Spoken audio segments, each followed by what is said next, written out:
Today we're going to do a bit of a review on the short story.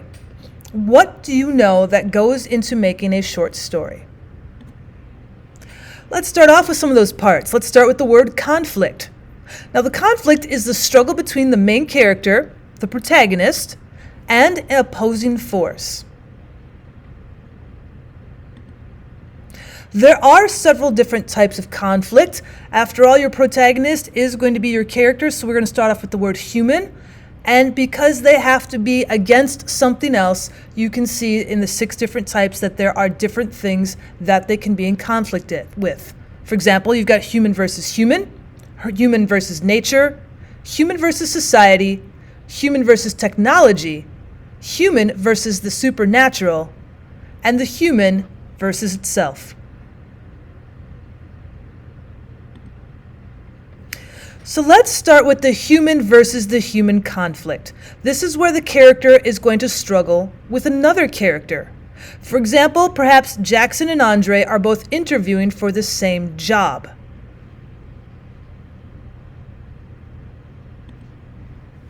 Our next type of conflict would be human versus nature. Now, in human versus nature, a character must overcome some natural obstacle or condition. For example, in human versus nature, perhaps a ship is at sea when a tornado hits and the crew struggles to reach land.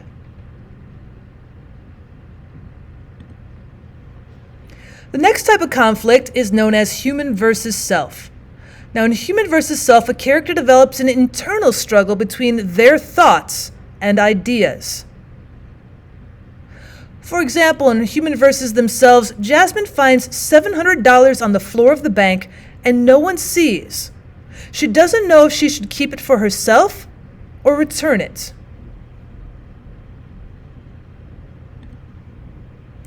The next type of conflict would be human versus society.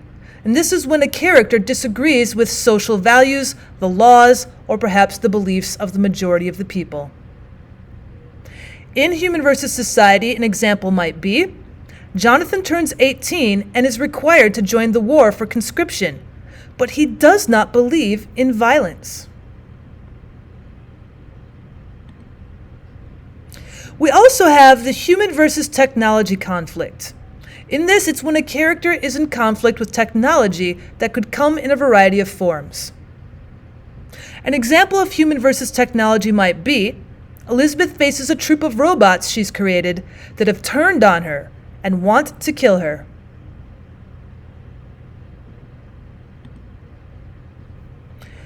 So moving on from conflict, there's other different parts. For example, we've got the narration.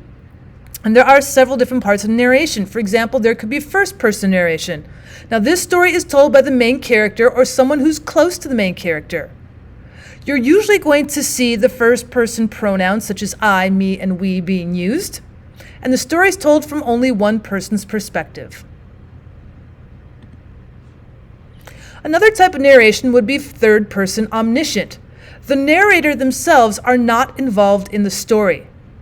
However, that narrator can now move from character to character and has access to all the thoughts and feelings throughout the entire novel. You're also going to notice them using the pronouns he, she, they, and it.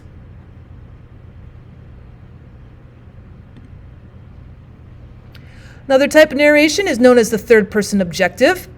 In third-person objective, it's as if a camera is following characters and only records what they do and say. The reader is going to have no knowledge of the innermost thoughts of the characters. It is still third person, and so the pronouns you're going to notice them using are he, she, they, and it.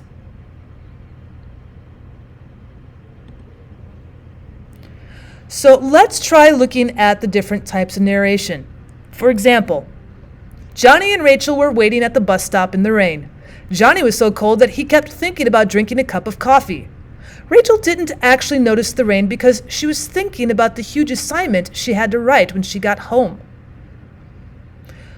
Well, this particular narration is third-person omniscient. We can see the pronouns that are being used, the he and the she, so we know it's in third person. And it's omniscient because we can see that Johnny and Rachel's innermost thoughts are being shared. Johnny's telling us he keeps thinking about drinking about a cup of coffee, and Rachel is thinking about the huge assignment she has to write.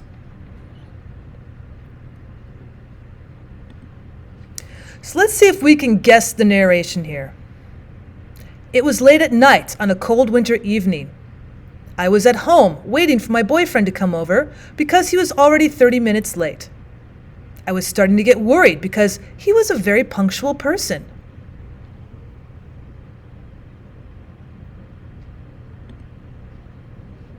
So here we are now in first person point of view. We can see the pronoun I is being used. We are also hearing from that person's point of view. We know what they're thinking and feeling. I was starting to get worried because he was a very punctual person.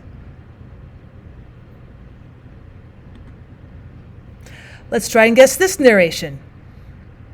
Jason started running home after he left the school. Behind him, there was a large group of dogs that were gaining on him. Sweat was dripping down his forehead, and he screamed, "Help! Somebody please help me."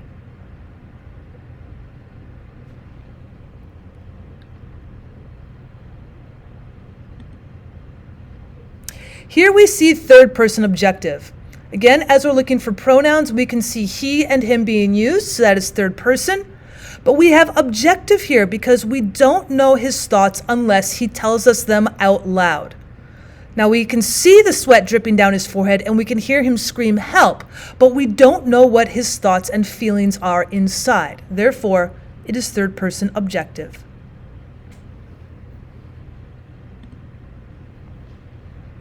Now let's see if we can name that term. What is the underlying or central idea, a common thread that is repeated throughout the story and a reflection of some significant aspect of life?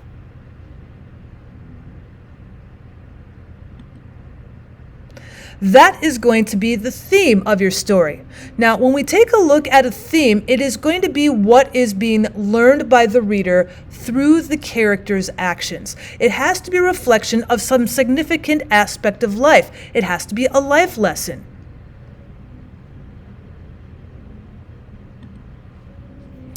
Next, let's look at the plots. Now, the plot is the sequence of events that make up that story. The series of events or incidences that happen to the main character. Usually when we discuss the idea of plots or series of events, a lot of times you will see the plot line being used as a triangle. So the plot line triangle has been drawn for you here, and there are 5 different ways that we describe plots. You start off with the exposition at the left-hand side, where you are introducing characters and setting. Once your first conflict happens, you're going to notice you have what's known as the rising action, where the plotline conflict continues on.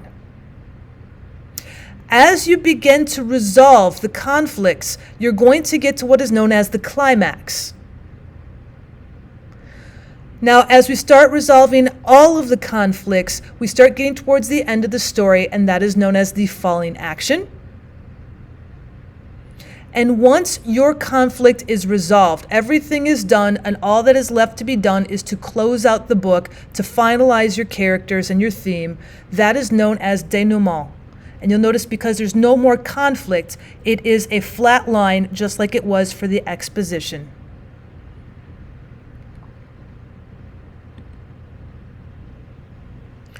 So if we name the plot element, let's see.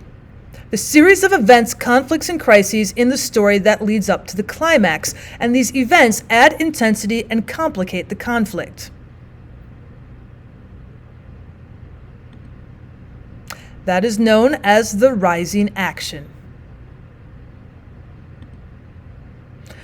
What is the plot element where the setting is identified and the main characters are introduced? And just before we get to the rising action, the main conflict will be established here.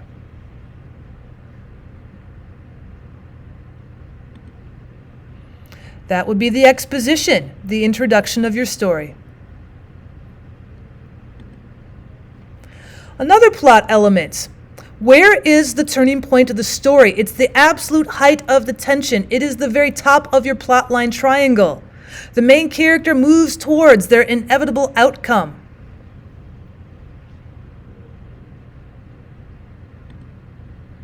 That is known as the climax. Which plot element has the events that occur after the climax? Now, more events may occur, but the ending is inevitable.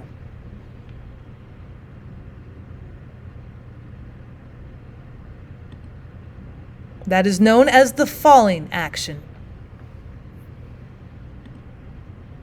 And then lastly, the loose ends of the plot are tied up here. The final outcome for the main character is revealed. The main character is either triumphant or defeated. You learn the theme your book is about to conclude. That is known as the resolution.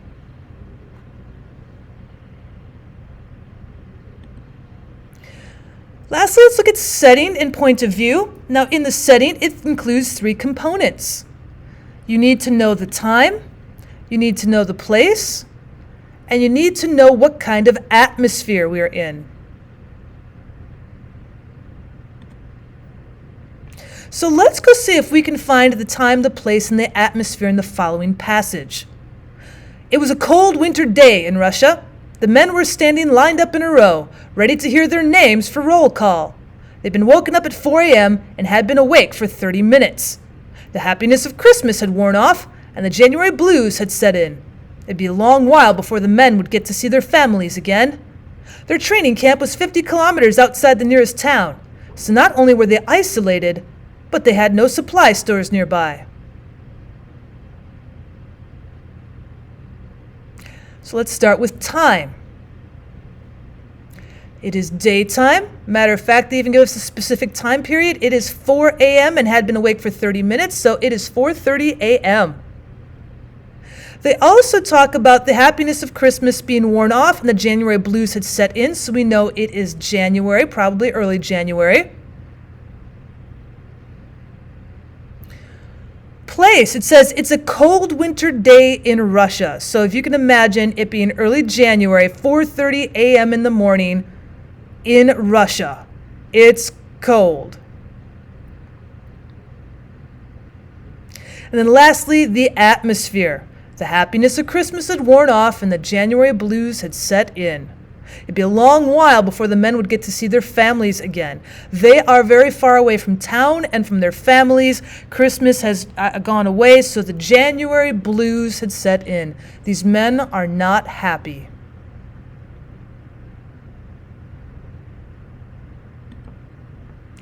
Characters. A character's personality and qualities can be determined based on 7 main pieces of information.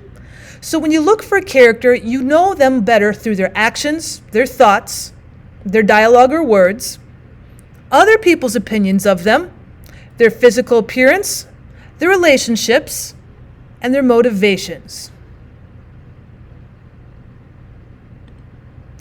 Well, that should do it for our review of the short story. Thank you so much for stopping by. If there's other elements of literature you'd like me to go through, please let me know in the comments. And as always, I'd appreciate it if you subscribe to the channel. Thanks for stopping by.